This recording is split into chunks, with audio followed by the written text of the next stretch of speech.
Probably because the same people kind of get stretched, right? And so I actually had Andy Zanderveld. Well, that was the one I was talking about. Who did you get? Oh, Brian Medeiros. Good morning and welcome to the San Joaquin Valley Air Pollution Control District Citizen Advisory Committee meeting. We'll do our best to facilitate a smooth meeting with public participation via Zoom and webcast. Before we begin, here are some important guidelines and general instructions for the meeting. Please silence your other communication devices such as your cell phone. During the meeting, all public participants will be placed on mute by the host. Public members will not be able to mute or unmute manually. Audio for members of the public will be unmuted once they are recognized to make public comment. So we'll go ahead and move on to roll call. Okay, good morning. Mr. Cunha. Yes. Mr. Clark. Ms. Zimmerman. Ms. Brown. Here. Ms. Gutile. Mr. Medeiros. Oh, sorry, Mr. Chris Medeiros. Ms. Lopes. Mr. Hofdahl. Mr. Savage. Here. Mr. Rios. Mr. Bakke. Ms. Austin Tibbetts. Here. Mr. Sanders. Ms. Deming. Ms. Nebeker. Mr. DeHart. Present. Ms. Holmes. Mr. Liba. I'm here. Ms. Agers. Here. Mr. Tristo. Here. Ms. Fast. Mr. Tuttle. Mr. Cryer. Mr. Solorio Ruiz. Ms. Matthews. Here. Mr. Trost. Mr. Zachariah. Mr. Amabile. Mr. Moran. Mr. Cantu. Here.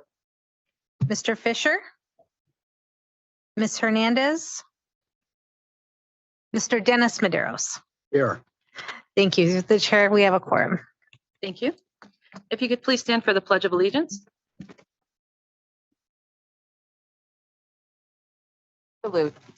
I pledge allegiance to the flag of the United States of America and to the republic for which it stands, one nation, under God, indivisible, with liberty and justice for all.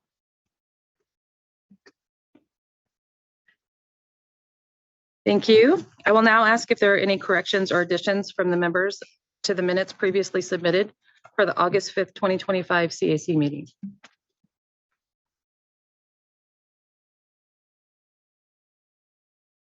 Do you want to ask or do you want me to ask? No worries. Are there any member comments in the north on the minutes? None? No members in Bakersfield. So I can call for public comment on the minutes. Sure. Are there any public comments in Modesto? No public comments in Modesto. Thank you. Any public comments in Bakersfield? No public comment in Bakersfield. Are there any members of the public in Fresno that would like to comment? Seeing none and none online.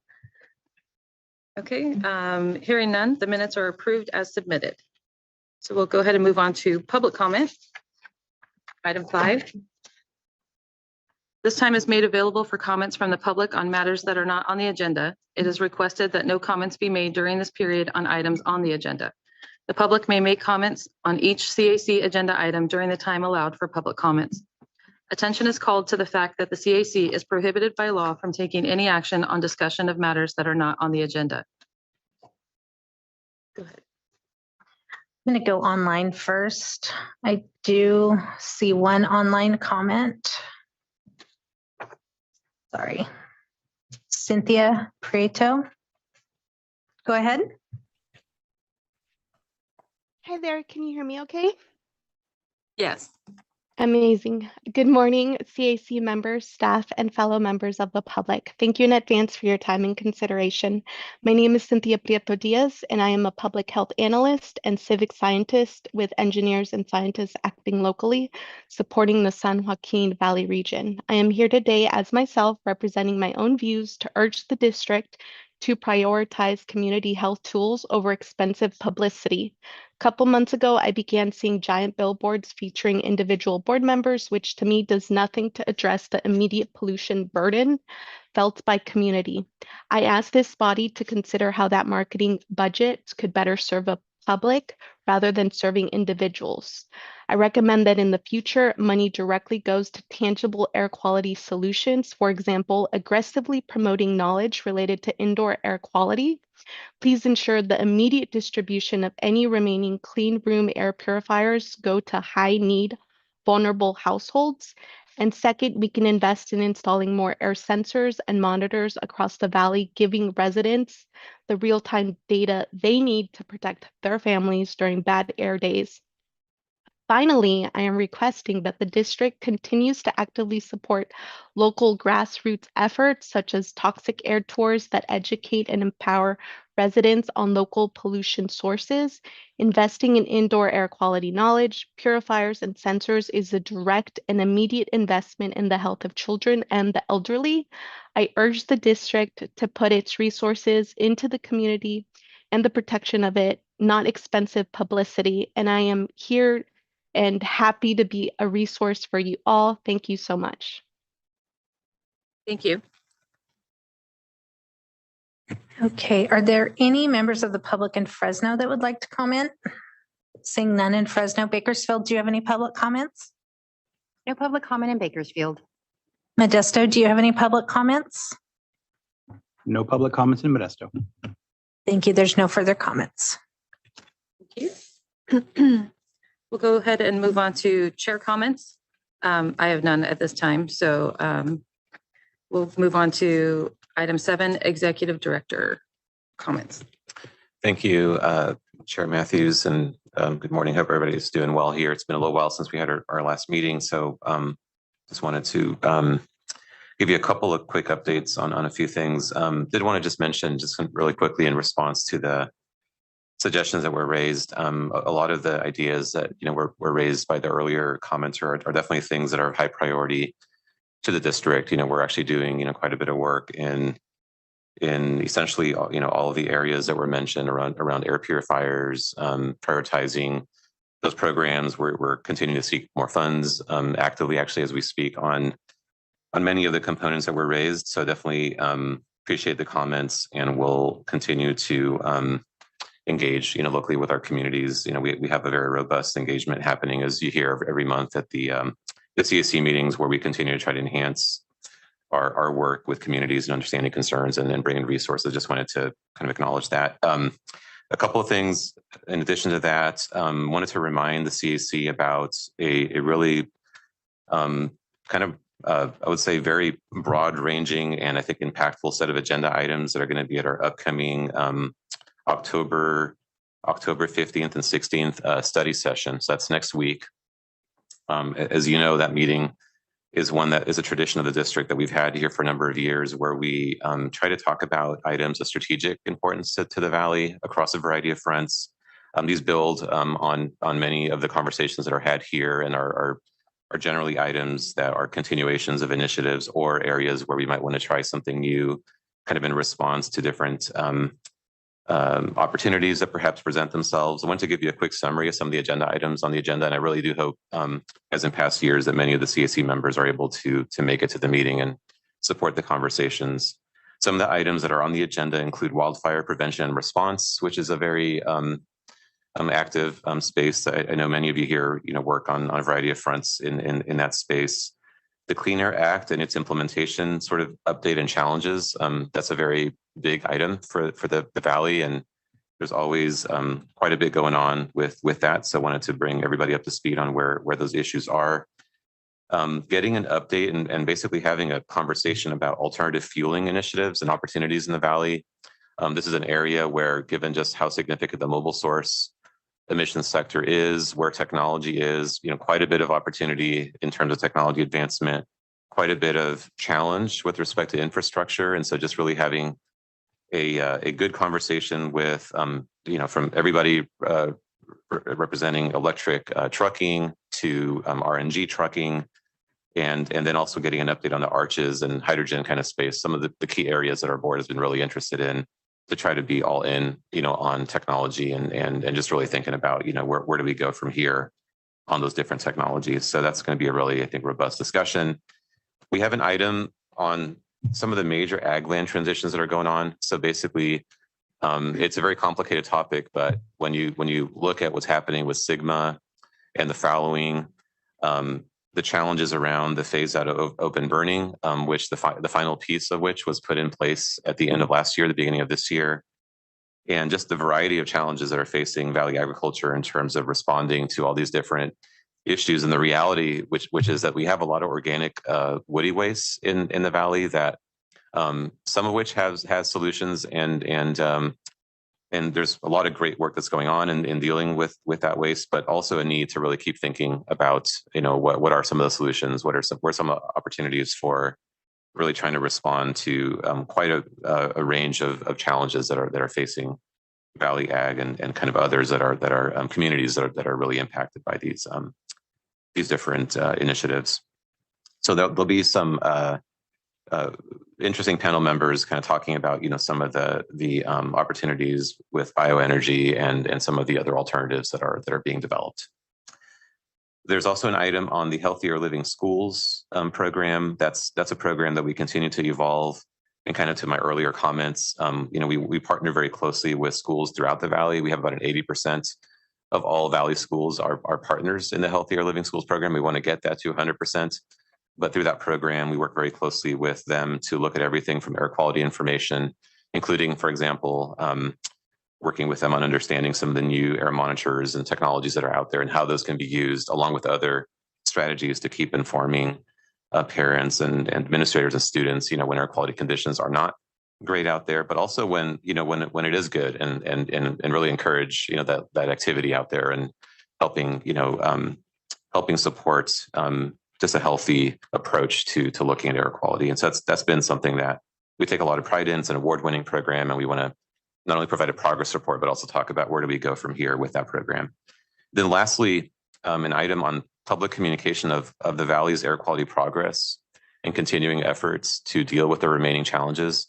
This is another area where, to some of the earlier comments and discussion, we really do want to keep looking at, this multifaceted approach to acknowledging the really hard work that has been happening and the tremendous improvements to air quality that we have seen in the Valley 20 years ago compared to where we are today, even 10 years ago, just monumental improvements in air quality. But the reality is that there is still work to be done, and there are different communities that are impacted differently throughout the Valley. And so we do want to be creative in how we talk about this. It is very confusing. There are different reports that come out that focus on different elements of the air quality story. And I think it's just an area where, on an ongoing basis, we do want to see if there's opportunities for improving our ability to communicate the complexity of air quality in a way that makes sense to the residents, especially as we keep asking for more. If we're going to go out there and really encourage even more reductions and more to be done by everybody from residents to agriculture to the business community, it's really important that we show that when you make investments, it works. You can actually improve air quality, and then keep working in partnership to see where we can keep reducing emissions. The last update for you, kind of getting past the board meeting update there, I wanted to just, as I do every year, alert the CAC to the residential wood burning curtailment program, what we call the residential wood smoke emission reduction program that starts on November 1st. So that's a multifaceted program where we have a regulatory strategy.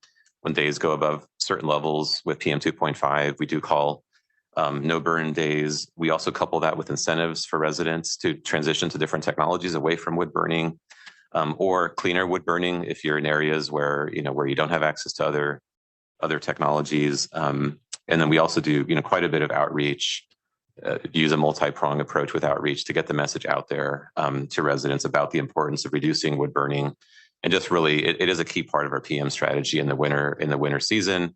So you've always been really amazing to work with as another communication tool to get out to your constituents. Any information you need on that, please let me know. But we're very excited to continue, evolving that program. Grants are available, by the way, for residents. So just make sure as you talk to residents about this effort, you know, that they're aware that they can upgrade their residential wood burning away from that to cleaner technology.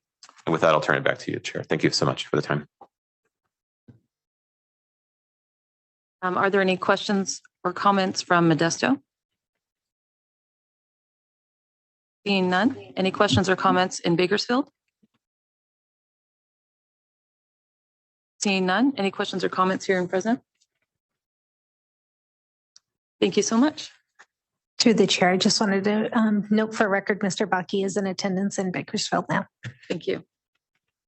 We'll go ahead and move on to item 8, verbal report from California Air Resources Board, Mr. Mark Hickson. Sure, it's going to take a minute to get him on there.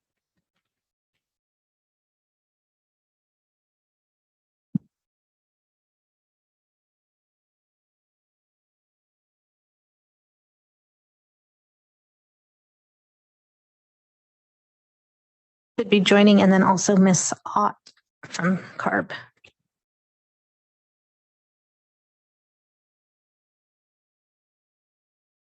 Hi, good morning. Can you hear me okay? Yes. Great. Thank you, Chair. Good morning. My name is Mark Hickson. I'm manager of the Central Valley Air Quality Planning section in the Air Quality Planning and Science Division at CARB. Today, I'll be sharing updates from September meetings, along with a list of upcoming meetings for October and November. But first, I did want to highlight a recent post by the Soil Nitrogenous Emissions Subject Matter Expert Review Panel. The Subject Matter Review Panel on nitrogenous emissions from soils released their final report on May 28th and hosted a public workshop on July 11th. The final report, the workshop recording, and most recently, the response to questions and comments are now all available through the links that I provided in the update. For August, there is no board meeting held. And then on September 8th, CARB hosted a public meeting for the Community Air Protection Consultation Group. The recording and presentations are now available through the links that were provided in the update. On September 11th, the Board and Environmental Justice Advisory Committee discussed recommendations to the Board on building decarbonization, including proposed zero emission space and water heater standards and the cap and trade program. And more information for that is also available in the update that was provided. Next, moving on to September 25th board meeting. There were 5 consent items focused on public research contracts brought to the board. I'll read out through each of those items briefly here. Laboratory and community evaluation of advanced portable air cleaners and HVAC filters for indoor gas pollutants. That's from the University of California, Berkeley. Improving estimates of CO2 and methane emissions from Southern California coastal wetlands, and biogenic VOC emission estimates from all California landscapes. That was from the University of California, Irvine. Accelerated evaluation of ambient PM2.5 in regions affected by the 2024 National Ambient Air Quality Update, University of California, Davis. Assessing long-term health effects of wildfire smoke exposure, insights from an established birth cohort study. That was also from the University of California, Davis. And lastly, improving commercial cooking emission estimates in California. That was from the University of California, Riverside. Again, those were 5 consent items from the September 25th board meeting, all focused on public research contracts. There are also 3 discussion items. I'll read out those briefly here. 2 proposed new members for the California Air Resources Board's Research Screening Committee. Next, proposed 5-year strategic research plan for 2025 through 2030. And lastly, proposed amendments to the Advanced Clean Fleets and Low Carbon Fuel Standard regulations. And again, those were the 3 discussion items from the September 25th board meeting. And more information for those items are also in the links in the CARB update. And then there were 2 meetings that I wanted to highlight from earlier this month. These were public webinars that happened within the last week. On October 1st, CARB held a public webinar on the proposed annual updates to the area designations for California's ambient air quality standards. And these updates are based on the air quality monitoring data from 2022 through 2024. And on October 3rd, CARB hosted an online seminar on Cal Health Map. This is a publicly available tool used to visualize, track, and communicate information on health conditions sensitive to changes in air quality. And from there, I compiled a list of upcoming workshops and meetings for October and November. This list is comprehensive at the time that it was composed, but I know that there are some webinars and workshops that have yet to be posted on the events page and have not yet been sent out through the listserv. So I'd recommend if there's something that you're aware that's coming that I don't read out, make sure to check on the CARB events page to look for that. It may just not have been posted when I compiled this list. So the ones that I have on here are the scoping workshop on E15 use in California. That's October 14th at 9 a.m. to noon. Next, public workshop on Drive Forward light duty vehicle program. That's October 21st, starting at 9:30 and going to 12:30 p.m. Next up, October 23rd through 24th, there will be a board meeting. The public agenda has not yet been posted for that yet, but it should be available on October 13th, so 10 days prior to that. Next, moving to November, on November 6th, there's a joint public meeting of CARB, California Transportation Commission, and California Department of Housing and Community Development. Again, no agenda posted yet. That will be available 10 days ahead of that meeting. On November 6th is the meeting date. And then public hearing to consider proposed amendments to the on-road heavy-duty engine and vehicle omnibus low carbon fuel standard regulations and to permanently adopt the emergency vehicle emissions regulations. That's on November 20th, starting at 9 a.m. And the last item I have on this list is the public hearing to consider proposed amendments to the regulation on methane emissions from municipal solid waste landfills. That is November 20th at 9 a.m. And with that, happy to take any questions or comments. Thank you. Thank you. Are there any questions or comments in Modesto? Seeing none, any questions or comments in Actually, I'm Bakersfield? sorry, Patricia, that's Chris Savage. Go ahead. Yeah, I was too slow with my finger pushing the button. I apologize. No worries. Yeah, thank you for the update. For next month's meeting or at latest the one after, any additional guidance that or any additional information you can share that CARB plans to share with folks related to the SB 261 submittals that are due in January would be very helpful. It's good to hear about the meetings that are coming up, but I think some of the stuff that is much more pressing would be very useful information to share with us. Including insight that is not necessarily immediately publicly available, right? Because that's going to help us from a planning and a constituency communications perspective.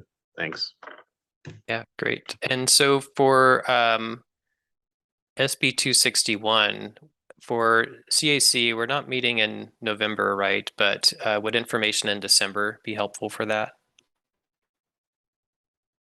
I think as soon as you're able would be helpful. I mean, everybody has seen the communications that CARB has pushed out, but there's additional conversations going on in the background as information starts to roll in. So yeah, December would be the latest.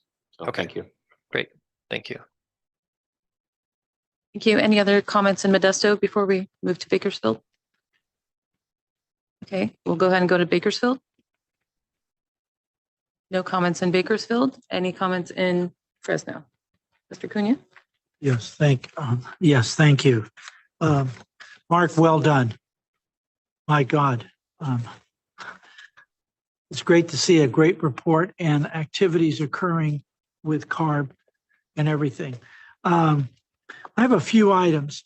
Some of your workshops are in the same time, and some of them, like that November timeline, really, that November 20th, will there be an opportunity to meet with some of the head staff on some of these issues, especially on the term that CARB is using now, the Emergency Vehicle Emissions Regulation? I think we have some concerns about that and how that, if in fact, is circumventing the waiver issues. So I think there should be some discussion. If we could have that with you, with the right folks, would be great, especially when it talks about the movement of agricultural products and other products across our neighboring countries that have tariff agreements. We don't need any more problems with Mexico and Canada on the tariff issues now that CARB may implement something because they're using the term and under the statute emergency regulations. So I think we would like to know if we can have some type of discussion before the 20th, because it's then, of course, the other one is on the methane issue of landfills. That's very important for many of our rural communities, but also that a lot of stuff that has to go to landfills because we don't have other places to take it from agricultural waste. So some of those things would be important. A question I have that I've not seen addressed by the Air Resources Board, and it might be addressed by the new chair, would be the issue of SGMA. As I've talked with a great colleague of mine, Mr. Dennis Tristo, about this discussion, it has never been a forefront of the Air Resources Board to look at the damage that that's going to cause in all sorts of ways. But there's not been one discussion about that impact. And suddenly our local air districts are going to have to deal with it. And things are going to be happening, but yet there's no guidance really of the damage that I see from any prominent university looking at the format of the land destruction, looking at what's going to happen with the overtake of land by rats and by rodents right now that we have predominantly on the west side, but is occurring on the east side. And if people think that that's not a real problem, why don't you go out there at night, drive out there on the I-5 and then pull off one of the main roads and then shut your engine off and you think there's cattle running somewhere. And that's the issue of rats. And it's because we're not farming and we're having to leave these farms and pile this brush that has nowhere to go, as Samir spoke about, that the ag industry went through. But I would ask that if you could take back to your head science division, and we have a thing called the study agency through CARB, that maybe that needs to be brought forward and to seriously look at something on the SGMA impacts to air quality, but also for rural community safety and other issues. So I would like to see something on that. It hasn't. I don't know why, but it's being left only to the local air districts with no financial assistance at all. And this is me speaking now on this next word, rather giving it to the high-speed nowhere to train. And yet we can use that money to do a lot of these things that are necessary to improve air quality, improve the environment, rather than giving it to some choo-choo train out of cap and trade. And maybe none of us that are listening today will probably see that. So I know I'll be up there looking down. I hope I'm up there looking down at the no train movement. But those are a couple of comments that I have for you. And again, thank you again for your second report is outstanding. Thank you. Thank you, sir. Mr. Tristo? Yes, first, I'll echo Manuel's comments on this. This is an excellent report. I have a question on the public meeting to consider to propose new members for the California Air Resources Board Research Screening Committee. Are you familiar with this group? And I'm asking because where can we find information on that? I'm interested in the membership of the committee. And then, Samir, the Air District, do we have representatives on that Air Research Screening Committee?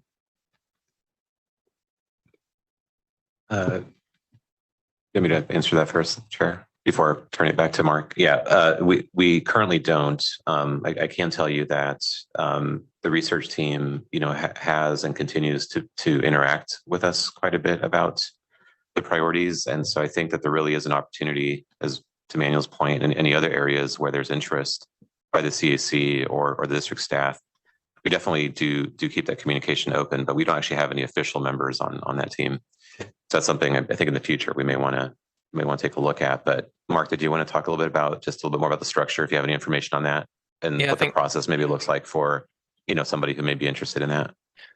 Yeah, thank you, Shiraz. And great question. I am not familiar with the research screening committee and the process. There are links in the update, but I don't know if those links will provide you the information you need either. So that's something I can look into and get back to the CAC on as well.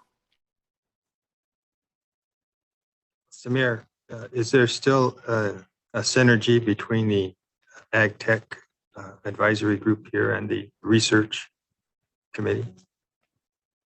Yeah, I think the short answer is yes. I know that CARB, the research team, does participate still in the study agency Ag Technical Committee, and we still engage with CARB on there isn't a lot going on with the study agency right now, but I think Manuel brings up a good point, which is as we think ahead to some of the challenges that we have, is there opportunities through, we have some research funding. It's not nearly as large as what CARB has available. So everything from priority at CARB, in terms of any ideas that we want to put forward, but also are there collaborations, possible, especially through the study agency. So I do know that those meetings are still regularly scheduled, and I know the CARB research team is a part of those meetings. And so I'm sure they take back, interests that occur at those meetings and sort of bring them back into their process. But I think maybe a deeper dive into this probably would be good, as Mark, I think, is also suggesting just bringing back information as to where that is and what the process looks like. And maybe that's a future agenda item, or at least some kind of just written update back to the CAC so you can have that information at your fingertips. Well, you noted that land repurposing will be a topic at the retreat. So the organization that I'm with is very active in the land repurposing program. So I think we're looking for guidance as we go into the future. It's going to be a big topic. Thank you. And thank you for the report. Yeah, you're welcome. I have just a very simple question. The emergency vehicle emissions, what quantifies an emergency vehicle is just what first responder related, police, fire, EMTs, ambulance, such. Is there anything else that would fall under that definition when you say emergency vehicle emissions regulation? Yeah, it's a good question. I'm not personally familiar with that regulation, but it's something I can look up definitionally what is being referred to there, if that would be helpful to provide back. Yeah, because it says emergency vehicle, so that would leave you to assume, but is it just every type of vehicle, or is it just for first responder? What defines emergency vehicle? Mark, if you look at, excuse me, Madam Chair, if you look at the governor's executive order, he said very clearly, and I believe in the document, that we were going to issue an executive emergency rule on emissions from vehicles, trucks, because we lost the waiver. So they're using that under statute of where they can use that word, and that means we're under crisis. So it's not emergency vehicle. It's not the ambulance or the Right. fire truck. It is every big truck that the waiver said stop card and put on hold. So now they're going to issue this as to circumvent the waiver requirement that they had requested from EPA and it was denied. Okay. So it's going after everybody, but they also circumvented the waiver, Madam Chair, to go after municipalities. So they carved out local cities, irrigation districts, and they're going to go after them when the waiver doesn't allow for you to carve out who you would like to hit. The waiver was for all. That's the way it was set up in the 70s and 80s, 90s. So I have great concerns that there is a circumventing of the waiver to go after all of our businesses and have everybody go buy an electric truck. And if you don't buy this executive regulation, they're going to come back and penalize everybody and throw everybody in prison or pay huge penalties for not implementing the clean truck rule by 2026 starting. So and this is not Mark's thing. This poor young man is on a hot topic here. And after this, he'll probably go have a glass of cold milk. But it is a disaster circumventing the waiver. And that was in the governor's resolution after he was denied those waivers for all of the trucks. And I'm scared about the 8,500 light duty because that's 3/4 ton pickups. Are all going to get hammered. So to make that let me clear, stop. So municipalities are in trouble. yeah, it's an 100%. emergency waiver of vehicles, Right, not an not emergency vehicle. vehicle. Right. Is that- Yes, that's what I'm under. Yeah. And so the way it reads rather is emergency vehicle, but it's an emergency waiver of vehicles. So municipalities, especially small municipalities, are Are in going to get hammered. big trouble. Yeah. Okay. They'll need to show up on the 20th. No worries. I'm going to stick with that one. So Mark, can you send us that information so that we can make it all completely clear in our brain and make notes? Yeah, Like, I have- send us a link.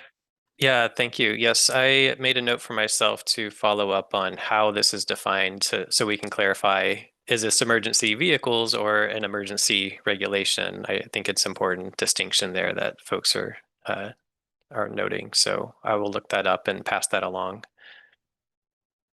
Awesome. Thank you for a great report. You're welcome. Any other questions or comments in Fresno? Seeing none, thank you so much for your report. Greatly appreciated. Thanks for having me. Item 9, update on attainment plans and rules.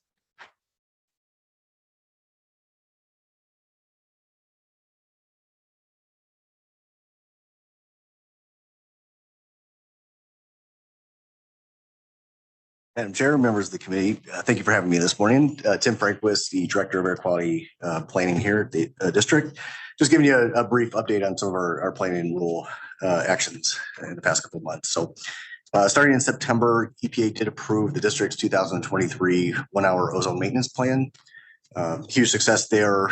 With that, EPA will be redesignating the valley from non-attainment to attainment for the 1979 ozone standard. That terminates what's referred to as anti-backsliding non-attainment planning provisions, including the 185 fee. Also in September, EPA determined the valley had failed to attain the 84 parts per billion 8-hour ozone standard by its attainment date. That actually re-triggers the 185 fees for that standard. It also triggers the implementation of the state's smog contingency measure check as well. Also in July, the EPA proposed to find the valley has attained the 1997 PM 2.5 standard, so it's still a very big celebration. To officially redesignate to attainment, we do need to develop a maintenance plan, which we're working collaboratively with CARB right now to develop that plan. Turning to rules, the district continues to work on Rule 4901, the fireplaces, and 4550, the conservation management practices. We'll be scheduling additional workshops in the upcoming months, particularly related to the CMPs. We want to make sure we're getting robust stakeholder input as we navigate that process. And then lastly, last year, the district did submit a contingency plan for both the 2008 and 2015 ozone standards. EPA did propose approval on the 2008 portion of the package. So we have a contingency rule package that we're working on, just awaiting EPA's final approval, and then we'll start to schedule stakeholder events soon after that. With that, that concludes my update on rules and plans. I'm happy to take any questions. Thank you. Any questions or comments in Modesto? Well, I just wanted a little bit more information on the 1997 8-hour ozone standard. I put that in writing.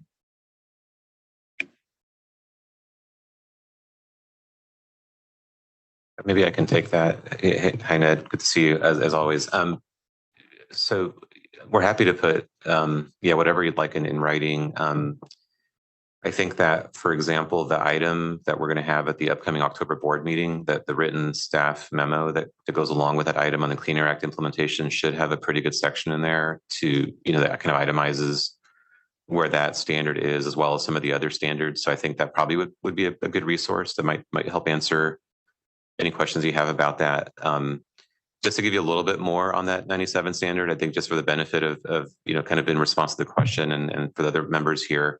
And we talked about this, I know, at length in prior meetings, but it continues to evolve over time. And so basically what we have there is we're very close to meeting the standard. So we made a lot of progress. And so the two extreme non-attainment areas are us and the South Coast Air Basin for that, for 8-hour ozone. We're the only two areas in the whole country, given our kind of our unique air quality challenge. We've both been, making steady improvements. We're actually really close to meeting that standard. South Coast actually has quite a long ways still before they can meet the standard. So we are hoping that in the next, just say short time frame, I don't want to put an exact date on it. We do hope that we can come into attainment of that standard. We've made tremendous progress, but based on that latest data and the deadline that we have in place, we were not able to meet the standard. In particular, down in the southern part of the valley is where we have the biggest challenge with meeting that standard. So because of that data and where we were relative to the 2023-24 attainment deadline for that standard, we did not meet the standard. And so that is what triggers what Tim mentioned, the Section 185 non-attainment penalty fees. So that is something that has been discussed, quite a bit. I think at the last CSC meeting, we actually had a pretty robust conversation about that same standard. I don't think you were maybe at that last meeting, so I definitely want to make sure you get the information that you need. But it is something that I just wanted to note, that just saying that we don't meet it doesn't tell the whole story. We actually were, again, one of two extreme areas. We actually had a huge black box, what's known as a black box in that plan when the plan was adopted in 2007, which meant that we had a very, very large amount of emission reductions that we really had no idea how us or CARB would be able to meet those emissions reductions. We actually were able to identify those reductions and have worked to implement those between us and the CARB strategy on everything, from local sources to mobile sources. And we've made tremendous progress. So for example, most of the valley currently does actually meet the standard, but we do have a couple of persistent sort of, locations within the valley where it's going to require just, that extra effort over the next couple of years to bring them into attainment. So that's really the bigger picture story of what's going on. And just wanted to, we will have more written on that as we keep reporting on those issues to the board and here to the CAC. Any other questions or comments from Modesto? Seeing none, we'll go ahead and move on to Bakersfield. Any questions or comments from Bakersfield? Any questions or comments from Fresno? Mr. Tristo? Sure. I wanted to ask about the attainment fees. Are we in a position where we'll have an attainment fee for multiple criteria pollutants, or? The short answer is no. Okay. I think because of the timing, we're still working on the mechanics of now with this finding. I know that we've talked a bit about this with actually for some time now. I think with the permit stakeholders group, those that are impacted by those.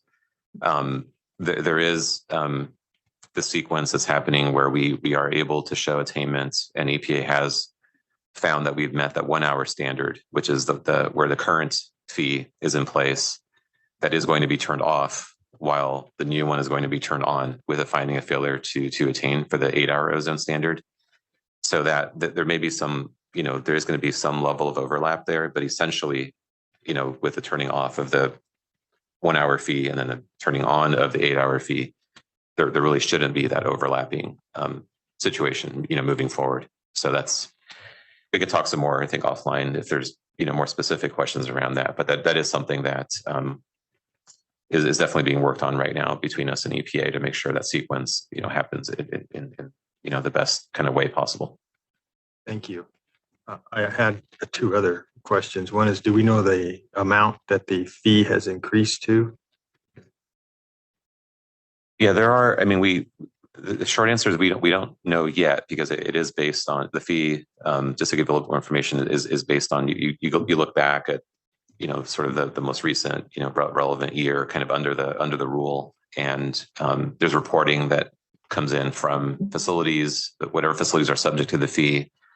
So based on the actual emissions data and the rest of the calculation that's in the rule, there would be an amount. We've estimated it. I don't actually have that number in front of me, but it's it's in the $1 to $2 million, kind of in that range, dollars per year, a couple of $1 million. I'm happy to. I know we've reported on this quite a bit in the past as we were working through the regulatory strategy for that. So updating our rules for that. So I'm happy to get that information to the CAC. But yeah, the fee is substantial. It does go down over time as facilities continue to put in the latest controls, for those that are still, subject to the fee. But it is out there in the public record. We're happy to get that information to you. Sure. I was looking at, it started out at $5,000 a ton. And today I think it's around, if I remember, the latest I heard was around 12,000. I didn't know if that was correct or not. Yeah, there is, through the chair, there is a fee rate that is established by the federal government, by EPA, and you're correct that there's an amount that was sort of the original level, and then that number has been adjusted over time, with inflation. So it's actually established by the federal government, and it is higher now than it was in the past because of that change over time. Just if you could get that information, it would be appreciated. Absolutely. Yeah, I think it's in the rule, and it's definitely part of the record for, when that was updated by the board. So we're happy to get that back out to the CC. And then again, through the chair, we have these notices in the Federal Register for findings of attainment or failure.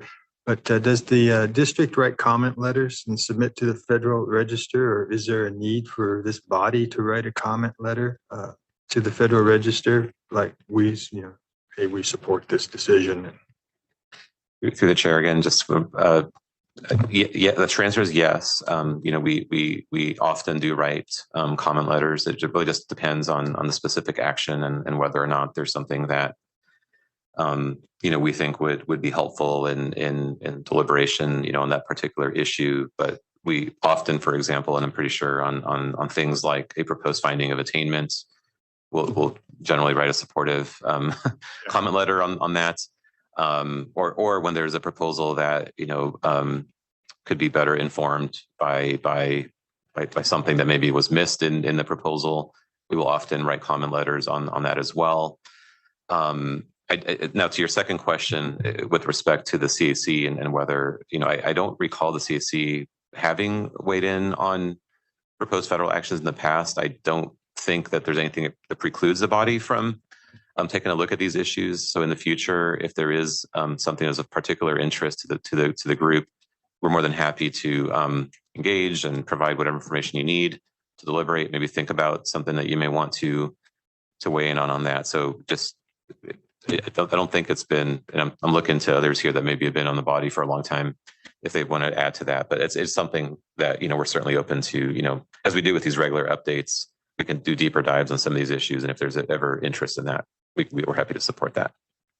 Oh, through the chair, I think it would be a good exercise for this body to write a comment letter on the determination of attainment of the 97 and we have enough time on the maintenance plan or redesignation request.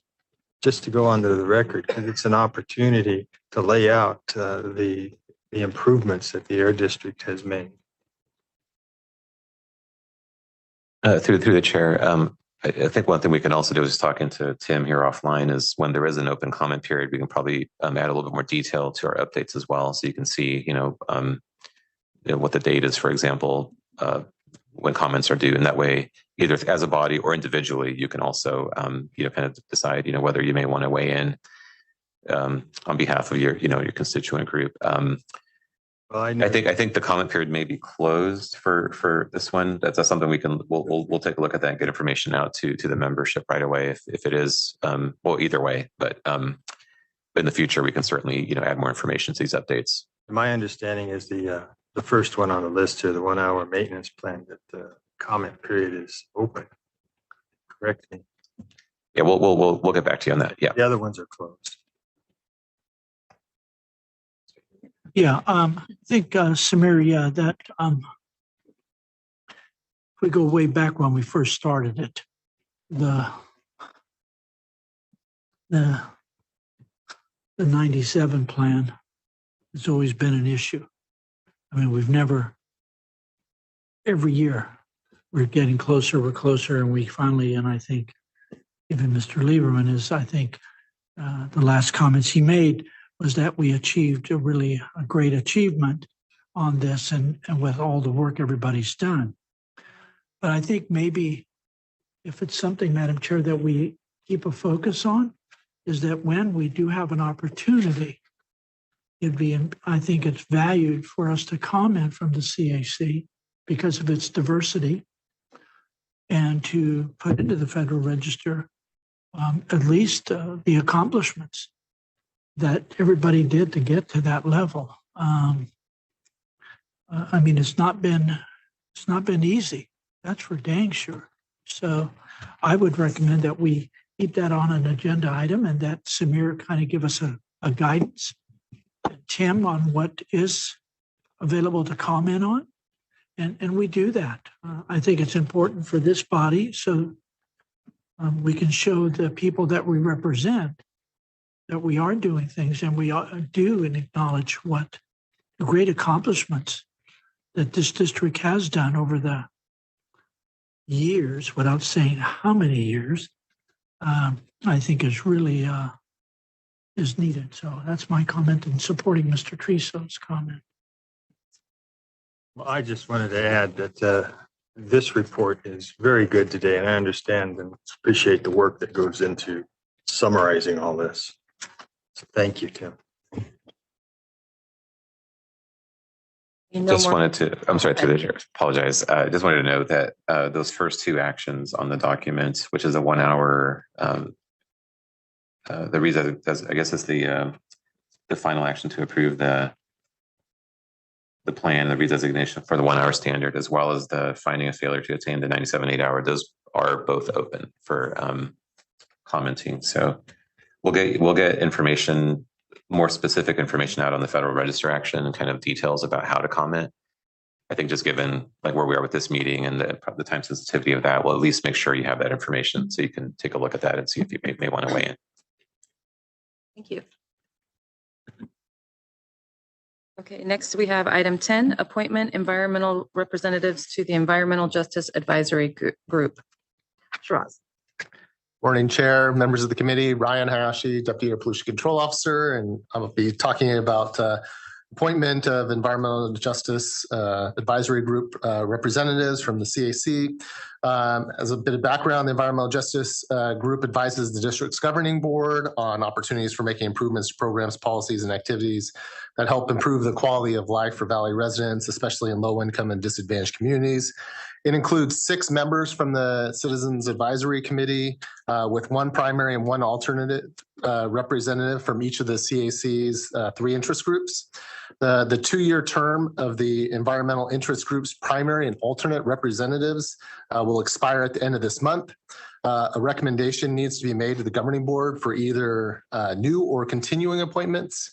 I'm pleased to say that Mr. Liba and Mr. Sanders have both indicated that they are open to continuing to serve in those roles.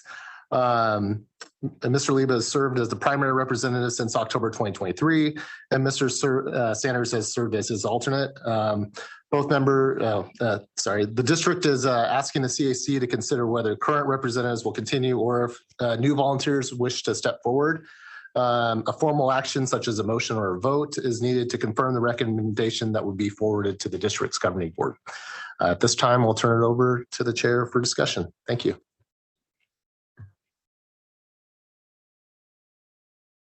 This is Ned. May I just make a quick comment? Sure.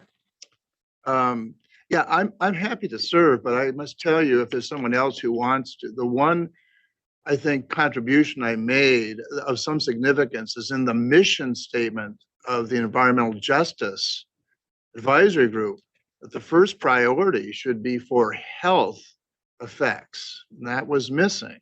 So whoever is a representative, whether they're from an environmental, industry, or a city standpoint, always remember that we're in the health business here. So I think between myself, Mr. Sanders, we hit every one of the EJAG meetings. But if there's someone else who ulcerates to be on this, the representative, I am pleased to gracefully retire the position. Thank you, sir. Any other comments or questions? Discussion in Modesto? Seeing none, we'll go ahead and move to Bakersfield. Seeing none in Bakersfield, we'll move to Fresno. Mr. Cunha? Yes, thank you. Ryan, the 2 are to be reappointed, correct? And both of those gentlemen have agreed to stay on, correct?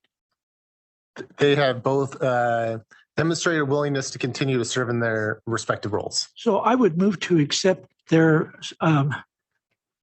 nomination of approving to be on the board.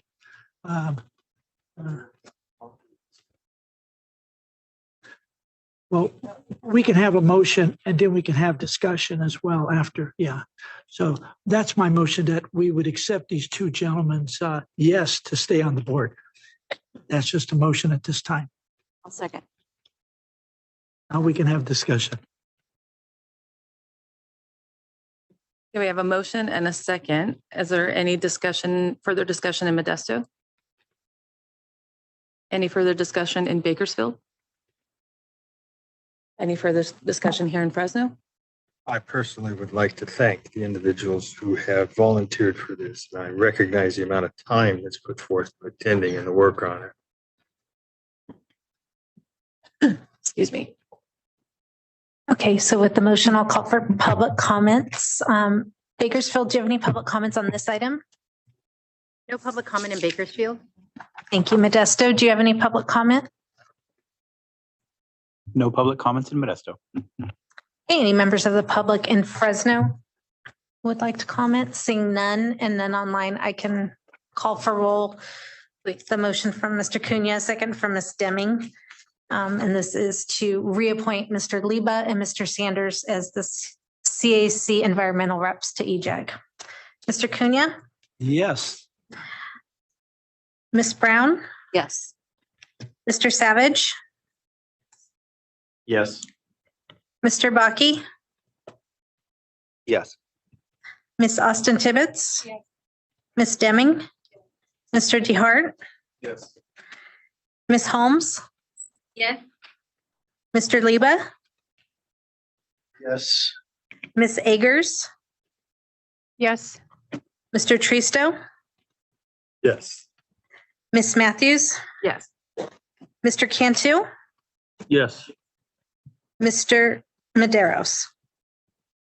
Me, right? Yes, you. Yes. Through the chair, motion passes. Thank you. And I just want to say for the record, I called you the wrong name, Ryan, so that Carb didn't feel bad for saying the wrong name earlier.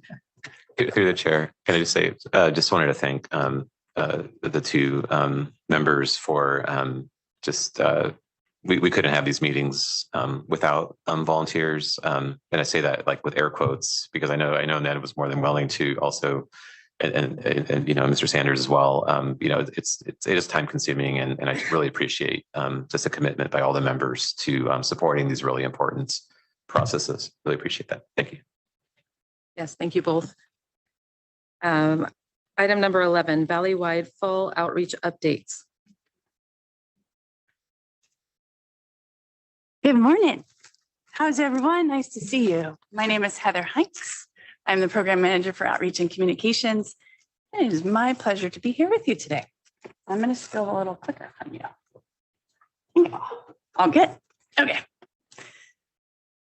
All right. I saw you about 6 months ago, and I'm excited to be back and just give you kind of an update on what we've been up to in outreach communications this fall, especially with regard to healthier living schools, as Samir mentioned.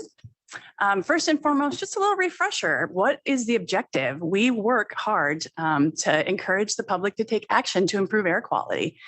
These principles are supported by our governing board, and we empower the public to protect themselves and work to share the information on the health effects of pollution. This is something we do all the time. Providing accurate and objective information is also key. We want to tell the story that we're making progress. It's a true story, and it leads to continued action. And that is the crux of how we communicate with the public. Share our progress and invite them to join it with us. Our award-winning annual report certainly is a piece that we lean on heavily. Hopefully you've all seen this year's by now. Very much comprehensive outline of the work the district's doing, with a nod to some special like feature stories and a little bit of an intense look at some of the key topics that we face. We produce it in English and Spanish. And it provides the assessment of our work and the progress that we're making. So something that we always put forward and share with the public and schools. We also work closely with county health officers. We've got a consortium that we attend. The outreach group in that space meets regularly, and we are a part of that. We share our information and we get good information from them. But we're getting info right at the county level, trying to connect with community residents throughout all 8 counties, especially during episodes of poor air quality, wildfires, wind. Most recently in the last however many weeks, we've had a few wildfire incidents. I was busy doing a little bit of media. You might have seen some of the news, but happy to lean on those partnerships and glad that we can be in touch with all the counties at once if we need to. And of course, that goes without saying, we have relationships all across the communications field, from major media outlets down to the meteorology and the reporters. We work hard to manage those relationships and be a part of the air quality conversation when it's happening. We communicate obviously issues, but successes, grant opportunities, all of the various things you can imagine. We're telling that to all of our partners out in the media force, if you will. And of course, press releases, events that we attend, major announcements, big chunks of funding that we've recruited. All of those things get shared with the public and with schools. Healthier Living Schools is a flagship program for the district. We connect with 1,500 schools across the valley. As Samir noted earlier, we probably have about 80% participation. We aim to ink that up every year. But what really is Healthier Living Schools? It's a chance for us to provide air quality education and protection for students, and through connecting with the administrators to get them to share the information down to the families. And then we go out in the public and we connect with the public directly and talk to parents and visit events and hand out kids kits. And find different ways to connect with parents and teachers and the superintendents. The last 6 months or so, we have had a lot of fun making some new materials. You see one of them in the picture, and I've got a couple more pictures coming up. We designed a classroom activity box that actually gets teachers into a multi-day activity with students. They learn about particulate matter, and actually have early conversations about air pollution to open their eyes. We also do sort of a matching game that helps them understand the source of air pollution. And then we do the opposite, where we have a puzzle that they put together with all the pieces of great choices and healthier living choices and carpooling and images of those kind of activities. We also, excuse me, created a toddler board book, like one of those little hard books. The pages are thicker. They can't eat them so easily, because we want to be a part of all those conversations too. We're often contacted by educators looking for ways to connect and make that conversation about air quality simpler and a part of everyday life in school environments. Here's a few fun pictures. That board book is the toddler book. It's probably, a little less than a half sheet size. It's a nice size. That box on the right is the classroom box. And we do provide all the materials you see in there, an instruction sheet. And we've even had great feedback from teachers. They've helped guide us with the worksheet and some of the interactions that occur when they actually go through the activity with their students. So it's nice to get their feedback and to continue to innovate and improve our tools. This fall, we've been very busy. We kind of do an annual fall, we do a summer audit followed by a fall outreach session where we're going to as many schools as we can, AB 617 communities and other underserved communities, connecting directly with families, as you see in these photos. And then, excuse me, doing some of the after school and before school connections, physical, be out in person, hand them some information, talk to parents as they're delivering children to schools. Those usually turn into amazing conversations, and we get a chance to interact, ask them a few questions, figure out where families get their air quality information, and just kind of get a baseline understanding of what parents out there are thinking about air quality and how they reference it in their daily lives. A couple more images from that outreach. We also take it as an opportunity to hand out some of the wildfire information, just preparing yourself, room purifiers, where to find air quality details. I see in that image a picture of our kids calendar contest of flyer recruiting entries. We are in the thick of that right now. Oh, talented students out in the Valley. And then just a few more photos for you, class presentations. We get, sometimes the meteorology team will get in there and spend some time in a science class. And oftentimes the outreach team is in front of classrooms and parents. We give bilingual presentations. Again, nice to be at coffee hours and those opportunities where you're talking to Valley residents in person and getting their feedback. Yay, the website that I so happily told you about 6 months ago is absolutely thriving, if you will. Hopefully you're all still feeling that same space. Improved navigation, more languages available in the interpretations or in the translation sense, and just in general, a better layout plus mobile friendly, as we've discussed. You can pull this website up now on your phone, and the information presents itself in a much simpler manner. You can actually click links, see documents, and get the business of air quality on your phone. Just put a couple of websites in your mind so that you know what we're promoting. Healthierliving.com/schools is where we currently send all of our schools for additional resources. We've got plans in the works to make that a little more robust. We've still got valleyair.org, of course, that is the main position, and a wildfire page is what I wanted to point out. If you didn't know, we have a wildfire page. It is really evolved over a decade and has a bunch of good information, where to find fires, what air quality looks like, and what we're doing in specific spaces, room purifiers, how to make one for yourself, what we're communicating to schools, where to go to learn about the impact of pollution. And then, of course, our advertising campaign. This season, we've got an Our Valley campaign, valleyair.org/ourvalley. It gives us a chance to continue telling that story and thanking the public for their choices that are making a difference. We put that message out in a lot of places, including billboards across the Valley, smaller posters in small communities. We stream commercials. We're on social media. We're in the spaces that the public is taking in information. And if you probably watch any sports, I think we end up in some sports commercials, football commercials, just, a various cross-section of audiences that we're putting our message in front of. This is just a little snapshot of that webpage. Encourage you to visit it. and excited about the campaign this season. We definitely will move into the winter season and that conversation soon and talking about avoiding wood burning and that sort of thing. But while we're at it this fall, I'm going to go ahead and have you play. These are a series of the commercials that we've put together. They represent each of the region's representatives, and we've got one in Spanish, and it's fantastic. We've got about 2 minutes. In our great valley called San Joaquin, we work the soil. We raise our children. We invest in our communities. And we hope to leave a lasting legacy. This valley is our home, and we all breathe the same air. We want to say thank you. Today, our air is much cleaner than in the past. And while we still have work to do together, Through your efforts, our valley is cleaner than it has ever been. Visit valleyair.org/our valley to continue building a healthy future for us all. In our great valley called San Joaquin, We work the soil. We raise our children. we invest in our communities. And we hope to leave a lasting legacy. the valley is our home, and we all breathe the same air. We want to say thank you. Today, our air is much cleaner than in the past. And while we still have work to do together, Through your efforts, our valley will be cleaner than it has ever been before. Visit valleyair.org/our valley to continue building a healthy future for all of us.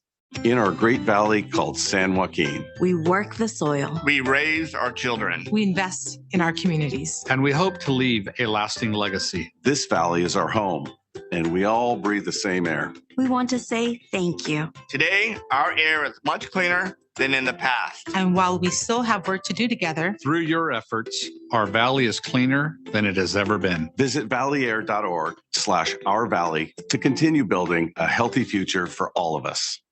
En nuestro gran valle llamado San Joaquín, cultivamos la tierra, Criamos a nuestros hijos. invertimos en nuestras comunidades y esperamos dejar una huella duradera. este valle es nuestro hogar y todos respiramos el mismo aire. Queremos decirte gracias. Aunque aún queda trabajo que hacer, Gracias a tus esfuerzos, nuestro valle está más limpio que nunca. Visita valleyair.org/our valley para seguir construyendo un futuro saludable para todos. As you can see, we proudly use local talent for these commercials. And actually, very proud to say we produce them in-house very efficiently. And we've got a talented set of folks that help us do that. And then one last image. These are kind of fun because they're cartelas. They end up in the more rural communities, out in small, less populated spaces, but you walk into a corner market and you might see this on the outside, and there's a QR code at the bottom, which can also kind of continue that conversation if someone's interested and keep going with the message that we're delivering. So, and with that, I'll take questions. Any questions or comments in Modesto? Seeing none, any questions or comments in Bakersfield? Seeing none there, any questions or comments here in Fresno? Mr. Tristo? Thank you. A wonderful presentation. Hello. And there's a lot of work that went into it. And I see your ads on TV. You and I do. think they're Excellent. wonderful. Okay. We've hit your metric then. Yeah, first, I commend the entire team. It really has a lot when you have the local officials being seen in their communities, talking about the good things in their counties. And I think I would hope you always do that. And you don't leave that, Samir. I think the concept is great, especially the board members that have the ability or have the skills of speaking different languages and everything. But that shows, I think, that our local officials really do care and why they serve on the board and try to do the greatest things to, as Mr. Liebes said, is the health of our community and the health of our people is number one. And you've done that. You continually do that. With me and I will never touch this phone again when Jamie Holt was doing a presentation. I tried to do it and it went off and I couldn't turn it off. So I didn't know how to turn it off other than shut the phone completely down. But I commend you.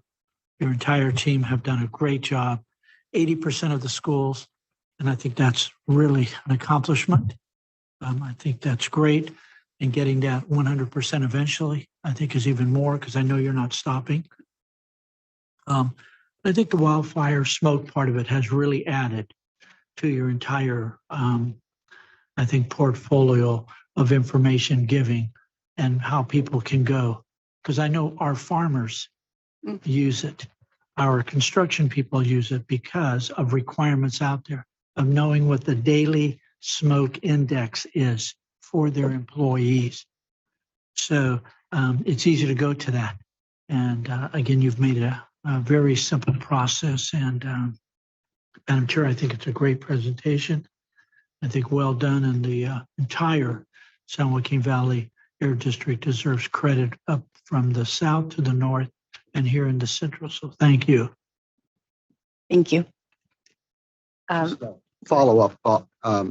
I'd concur with what's been said, and I think oftentimes people forget that those who are appearing in your commercials while they sit on the board and may have objections or statements, as we've heard previous during the public comment aspect, they forget sometimes that these individuals have volunteered for these positions.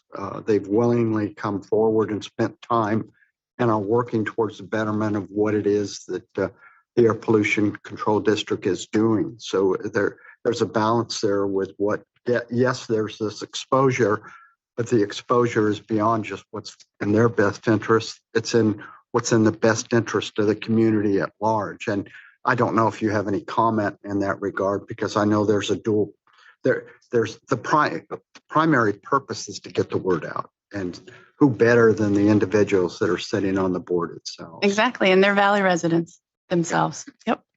I had a question about the school outreach. Yes. And so when we have these 100-degree+ days and you approach parents about not idling in the pickup line, Yeah. how do you approach those Great question. conversations?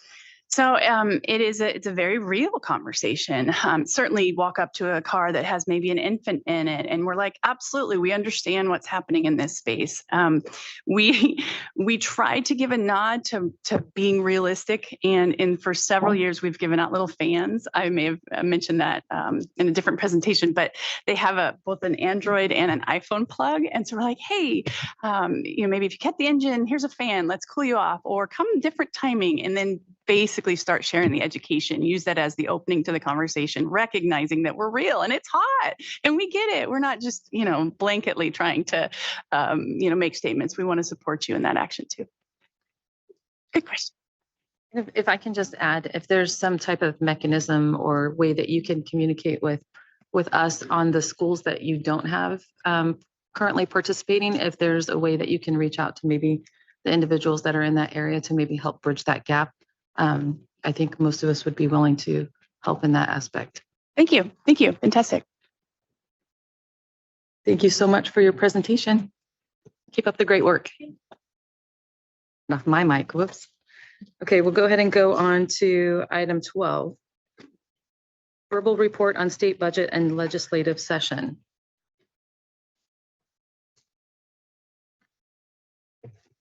Good morning, Chair, members of the committee. Mark Montalongo, Director of Policy and Government Affairs. Just going to provide you an update on the legislative session this year, including the budget. The legislature and the administration agreed and adopted a budget in late June.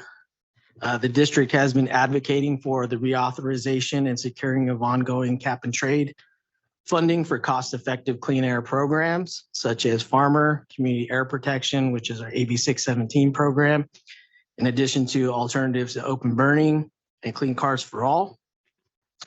Given that the cap and trade program was rebranded to Cap and Invest, was set to expire in 2030, the governor and the legislature came to an agreement to extend the cap and trade program to 2045. Just going to outline some of the district's clean air funding priorities that were included in the upcoming budget due to the ongoing advocacy of the efforts of the district and Valley stakeholders. Even in a very difficult budget year with a significant deficit, we were able to secure under our community air protection program $100 million in the state's 2026 budget, which was signed by the governor in September. We were able to secure $250 million statewide and continuously appropriated funding beginning in 2026-27 through 2045, which was signed by the governor in September.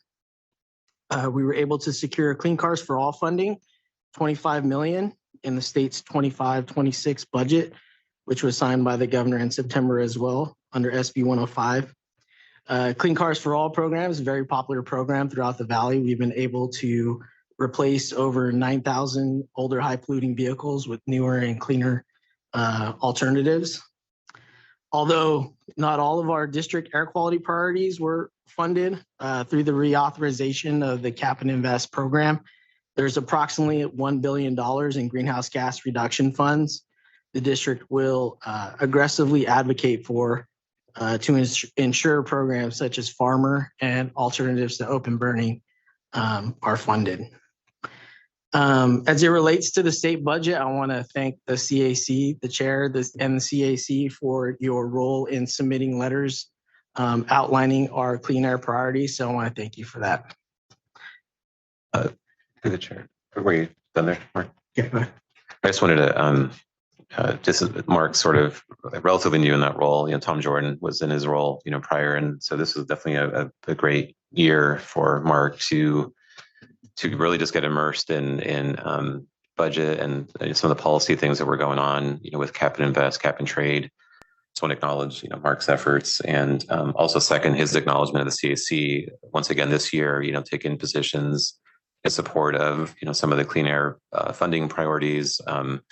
It's about $5 billion over 20 years going into the community air protection program. The Valley actually gets a pretty significant percentage of that funding, so we can definitely put that money to good use for a variety of things.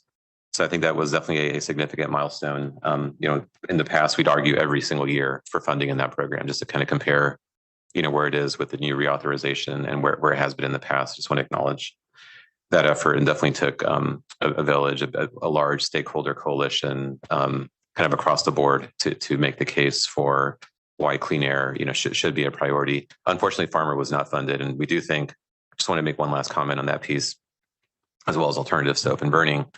We do think with $1 billion legislative discretionary pot that is available now as part of the new structure every year, that going into the new budget year, that it's really important that we continue advocating for even more clean air funding, with farmer really being at the top of that priority list going into that new year. So we'll definitely have more conversations in the future, as I think people are just sort of like, in the legislature, it just finished the process. So pretty soon now that we'll be gearing up for another round of, advocacy to make sure that the Valley in our communities are able to continue making progress through these various funds. So with that, I just wanted to second some of Mark's comments. And sorry, how much more did you have left? Couple of bills if you want. Yeah, maybe get into, maybe just a quick update on the policy side, but just on the budget, just wanted to make those closing comments.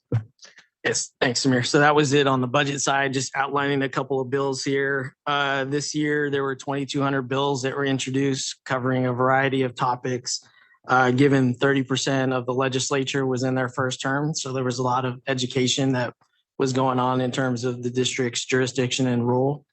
Just outlining a couple of bills. SB 237 Grayson, which was a CEQA streamlining for Kern County oil and gas permitting.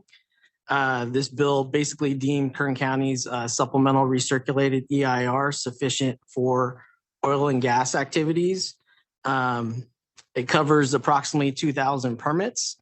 The district has a role in that EIR, in which there's a mitigation measure that outlines or identifies an emission reduction agreement with the district and Kern County to mitigate emissions of oil and gas expansion. So we're expected to receive some mitigation funds as permits are issued through Kern County on a quarterly basis. This was passed and signed by the governor September 19th. There was AB 914 Garcia, which is an ISR related bill, which would direct CARB to adopt a statewide ISR rule. This bill was placed on the Assembly inactive file at the author's request. So this bill may likely return in 2016, in which the district will closely monitor this bill and its local impacts. There was SB 279 McNerney related to solid waste and compostable materials. It expands exemptions for small scale and agricultural composting operations, increases the allowable volume of on-site composting from 100 cubic yards to 200 cubic yards, or up to 500 cubic yards for publicly owned facilities with authority for CalRecycle to raise these limits further by regulation. We engage with the author's office on this bill. This bill does not have any impact on any air district requirements or thresholds related to composting operations. Consistent with the district's efforts to phase out open burning and promote alternative biomass uses, this bill supports more feasible, scalable pathways for handling agricultural residues that otherwise would be burned. The bill was adopted by the legislature and is currently on the governor's desk for action. There was SB 318 Becker, which is a Clean Air Permitting Modernization Act. This bill would overhaul several stationary source permitting and program elements, expands Title V oversight by allowing CARB's executive officer to object to air district Title V permits. It's basically a reform to the permitting process. Consistent with our legislative platform, the district worked with other air districts to evaluate the bill through the CAPCOA process, taking an opposed position. This bill is essentially a 2-year bill and remains eligible in 2026. The above are just highlights from this session. The governor has basically until October 13th to sign or veto any bills that are left on his desk. So that's all I have. Any questions or comments in Modesto? Any questions or comments in Bakersfield? Yeah, one real quick. Of the 250 million that you were talking about, how much is that going to be distributed to San Joaquin Valley Air District? Great question. We don't know just yet. Every year, CARB, goes through a process of kind of reallocating those funds based on projected work under the different components of the Community Air Protection Program. Traditionally, it's somewhere in the 30% range. So, and there's two components to the funding, so it's a little bit more complicated than this. One piece of the funding is to support the implementation of different things that we do at the community level. So everything from some of the community air monitoring to some of the development of different strategies. That's a smaller piece of the total. And the bigger piece of the total is for the incentive funding that's used across a variety of different programs, many of which the CAC has been very involved in the past. Overall, it's somewhere in that 20 to 30% range, again, depending on every year sort of allocation process with CARB. So it's a pretty significant portion that comes to the Valley. We're about 10% of the state's population. So when we're getting about 30%, just given our air quality challenge and all the other reasons, we were able to get quite a bit beyond our kind of population, sort of level. Yeah, and then the farmer program is not funded. Is that correct? That's correct. Unfortunately, yeah, that was it was 2 million last year. The year before that, it was I want to say it was close to 100 million, and it's actually been at 150 plus million in some prior years. It's varied year to year, the exact amount. But yeah, so it went basically almost down to zero last year. It was zeroed out this year. There were a lot of comments that were raised by a number of legislators around how much they really feel like that program needs to be funded and should have been funded. So I think that there is some pretty significant momentum going into the new budget year. This was a major deficit year this year. And so ultimately, I think what you saw was quite a bit of programs that were either completely eliminated or significantly reduced. This one actually, I think there's unanimous conclusion that it's amongst the most cost-effective, like top 3 most cost-effective programs that the state could invest in terms of air quality per, dollar spent. And so I think that there is a lot of momentum going into the new budget year to see funding going into the program. But it's good. But as with all things in the legislature, it just takes a lot of ongoing education and a lot of other people are going to be. I think there was somewhere around $7 billion in requests for that billion or so that may be available. So there's still going to be very competitive environment to advocate for those types of funds. Thank you. Any questions or comments in Fresno? Mr. Cunha? Yeah, I just want to first thank the entire San Joaquin Valley staff and everybody for working hard on the farmer funding and the ag piece, along with the other, especially the Clean Car program. If anything, the tractor program has been the greatest achievement of voluntary reduction of emissions that I've ever seen. And yet we didn't fund it this year because of the behavior of the legislature and especially the governor. I will say this is that they put public health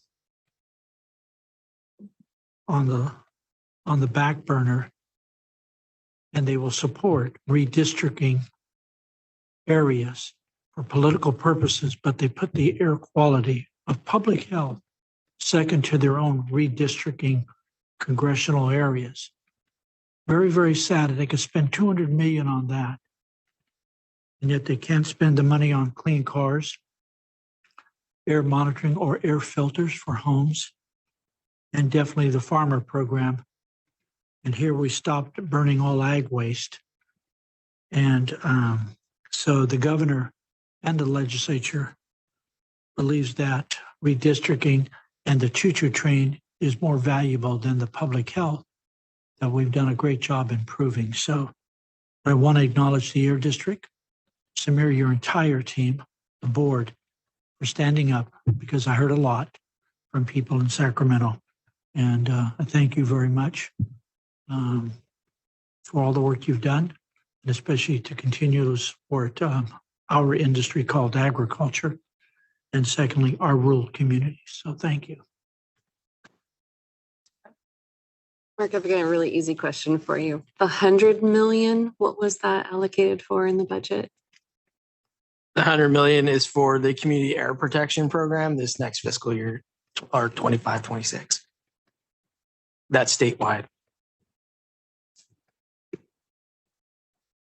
Mark, congratulations on your new role. I don't envy you. It was an excellent report. Thank you. Yes, thank you. Oh, Kelly. Real quick. Can you run down the policy legislation, SB 237, just those? Yeah. I must have transposed. I was looking for one. No worries. So, thank you. You want me to relay the bills? Okay. SB 237 Grayson, AB 914 Garcia, SB 279 McNerney, SB 318 Becker. Thank you for that. I actually missed one of them too, so that was good. I don't have to go back and watch the whole meeting. Thank you so much for your report. Appreciate it. Next is item 13, AB 617 implementation updates.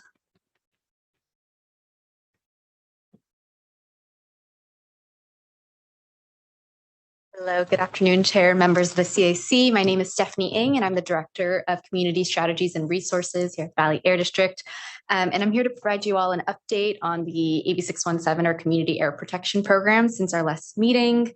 We do continue to meet with all 4 of our CARB-selected Community Steering Committees, or CSCs, to implement AB 617 through the Community Air Protection Program across the whole Valley. Just as a reminder, those communities are South Central Fresno, Shafter, Stockton, and Arvin Lamont. A few updates for you all. At the end of September, so just a couple of weeks ago, we held a town hall event in Arvin to share clean air resources and district programs with community members. We especially were highlighting some of the opportunities that we had through our AB 617 program. A lot of our teams worked really hard to actually be able to open up our clean air rooms program, which I think, as many of you all know, traditionally it's the program that we have to give away free air purifiers to residents in order for them to set up a clean air room in their homes in the event of wildfire smoke or poor air quality. And we also had the opportunity to sign people up. It was literally the opening of the portal that for our next lawnmower exchange event that we're having at Arvin High School, which will be on November 8th. We had about 130 attendees, which is very awesome for a weeknight event. It's hard. Folks have lots of things going on in the evenings. There's other things like back to school nights, competing with, I'm sure, a lot of families. And so it was really exciting to connect with so many folks. And many of which I had really great conversations with people that had never even kind of worked with the Air District before. So a lot of great return on that event and a good opportunity to connect with community members face to face. This one's been a long time in the making, but last week we were out in La Colonia and Shafter for a groundbreaking ceremony for a paving project to install curb, gutter, and sidewalk to reduce dust emissions and increase active modes of transportation like walking and biking. It was a really great partnership with Kern County. We had an opportunity for lots of folks in the community and Samir to give some remarks there. And it was just a really wonderful celebratory event that is just, I think, a great example of kind of working closely with some of our agency partners. And then you all heard the really great update from Mark just about kind of continued funding for our community air protection program, and kind of in that vein of just continuing to take the lessons that we've learned from the communities that we do work with. We have continued to engage with communities outside of our traditional AB 617 communities. We've been continuing to attend and support meetings throughout really the whole valley. We were recently in Lost Hills to discuss some of our compliance and enforcement efforts there. We just this weekend were at a conference in Modesto, connecting with other Valley community-based organizations. And next week, we're headed out to Madera to continue to talk to community members there. And this is just an open invitation, as you all have community groups that you work with that want to engage with us on air quality topics. Please don't hesitate to reach out.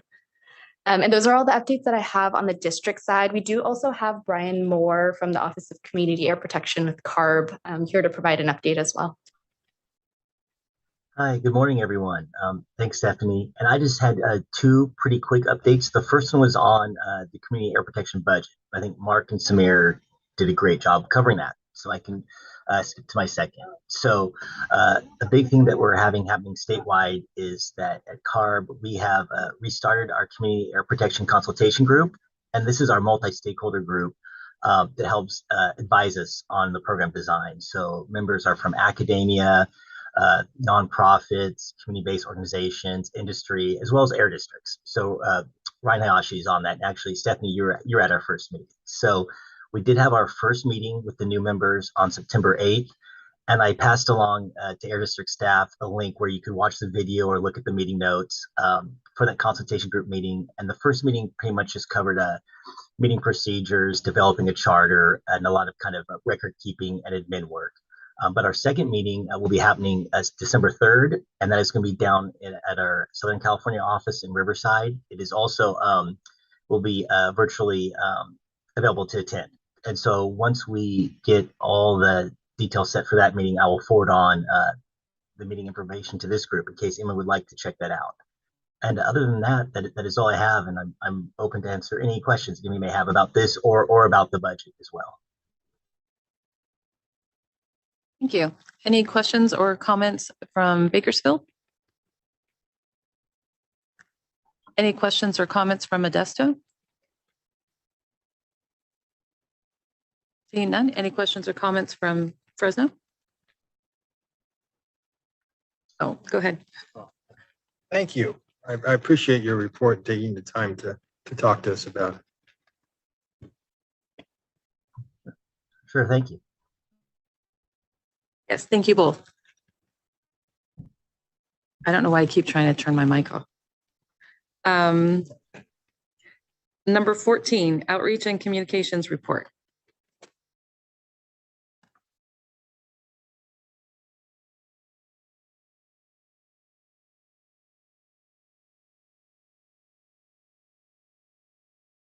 You've heard a lot today about outreach and communication. So Heather and Samir have already stolen a lot of my thunder. The big things, of course, we're working on are the governing board study session, which will be next week, and then the launch of the winter residential wood smoke reduction program, which starts November 1st. Again, just to echo what's already been said, if you have any groups that you would like us to come out and speak to, be it a 5th grade classroom or a civic organization like Kiwanis or Lions or Rotarians or your city or county council, we are always happy to go out. I actually had staff this morning who were at a coffee event for parents. So it's a good thing when our staff's out in the community. I think they do a pretty good job, and we really help when there's a connection to one of our CAC members to some event that we might be able to participate in. So thank you all so much. Thank you. Any questions or comments from Bakersfield? Any questions or comments from Modesto? Any questions or comments? Yeah, Jamie, one comment, Samir, do you guys have the funding for the wood stove replacement? I mean, you have funds, right? They didn't take that away. Yeah, we do currently have funds in the program. Fortunately, we've been able to budget some level of funding every year. It's been reduced a bit over the years, just given general reduction in funds in these incentive programs. But we do currently have funding available. We'll be outreaching it for sure in earnest. We actually try to do some of that outreach ahead of the winter season for that program, because if you're converting over to say a natural gas device or something like that, I mean, you want to get that in place, before the winter. But we'll definitely, keep outreaching that over the winter as well. But there is funding available. And just as a reminder, that's to take your old fireplace or wood stove that is a wood burning device and replace it with something that is gas or cleaner or electric, something like that.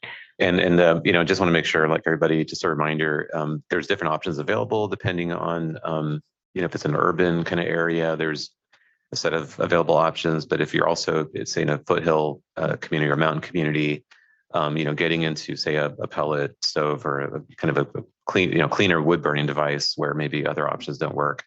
There's a variety of different things that residents can do to take advantage of the program. And if you need more information about that, we're more than happy to, again, just direct outreach or just share information with you that you can take back to the community as well. Super. Again, thank you very much. A great program. Just fantastic. I'm glad you have the funds. That's super. Thanks. Any other comments from Fresno? Seeing none, thank you so much. We'll move on to CAC member comments.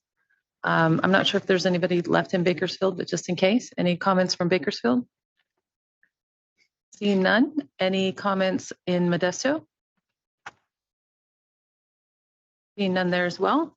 Any comments here in Fresno? Kelly? I have a quick request and a question. I would like the list of who's on the study list of research tech people. We talked about it earlier. Who's on that? I used to be on it. So I'm just curious. So can you send us a list of who is on it? Are you referring to the study agency? Correct.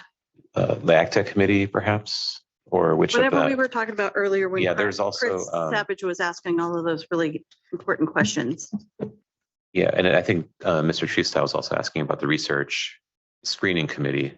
Yeah. Which is that the conversation you're referring to? Yeah. Is that? Yes. Yeah, and I think Yes. that's something we can work with Carbon for sure. Yeah, I just want to get the list Yeah. of who's on it. That's all I want. All right. We can work with Mark at Carb to get that list over. Yeah. Okay. Can you text it to? Yeah. I did notice that everyone has a PhD next to it, so it would be worth looking into kind of the criteria. Are they open to non-academia participants?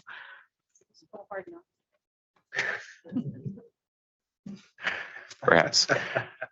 Sounds like there's a list available, so maybe as easy as a link getting out to all the members. Yeah. Do you have any Well, I guess since I have my microphone on, sorry about that. Errol Villegas was at a chemical safety day a couple weeks ago, and he did an incredible job. I wasn't expecting to see someone from the Air District at that particular event, and he tied it in really nicely. So as part of your outreach, give him kudos for that. Tristo? I wanted to ask about AI. Is the district utilizing this new tool that's out there? But sure, I'll have to be careful how I answer that. No, we are absolutely evaluating that, and in many ways looking for opportunities where there's a value add to the use of different AI tools. It's a whole new world out there on that front. There's a lot of aspects to what we all do that probably could benefit from some of those tools. So yeah, so we're actually in the process of putting together our policies on that. We're evaluating, there are different tools. So AI is not, it's not just ChatGPT, for example. There's things, everything from coding and software to, maybe data analysis and other things that happen there to the more general, write me 5 bullets on something or whatever that, I think a lot of people are. so there are a lot of considerations that go into, I think, a public agency, like ours, utilizing AI, things that we're carefully trying to navigate our way through. So there's a very active conversation going on about making sure that we have the right procedures in place, and that we're also taking advantage of wherever those tools make sense to increase efficiencies or quality to whatever we do. It's a very fast evolving field as well, I have to say, and I think a lot of us, like I'm sure many of you are still trying to figure out, exactly what, sort of what is the best use of it in everything that we do here. I just wanted to share my experience. I have a lot of stuff from many years on the air quality work that I've done. And I found that I feed all of that information that I have into it for a particular paper or project, and it cuts the time I spend on it by almost 80%. But it's good. Yeah, you got to watch out because it's garbage in, garbage out. You have to always check it. But I found it to be a very effective tool in the toolbox, especially when you're under a crunch time. I suspect in the future, as we kind of unpack that through the chair, just a quick observation, there'll be more conversations, whether it's in the budget context, as we, think about efficiencies or investments that need to be made to take advantage of that. But we are taking it step by step. There's, as a public agency, again, there are a number of considerations that go into the use of these models and everything from information that's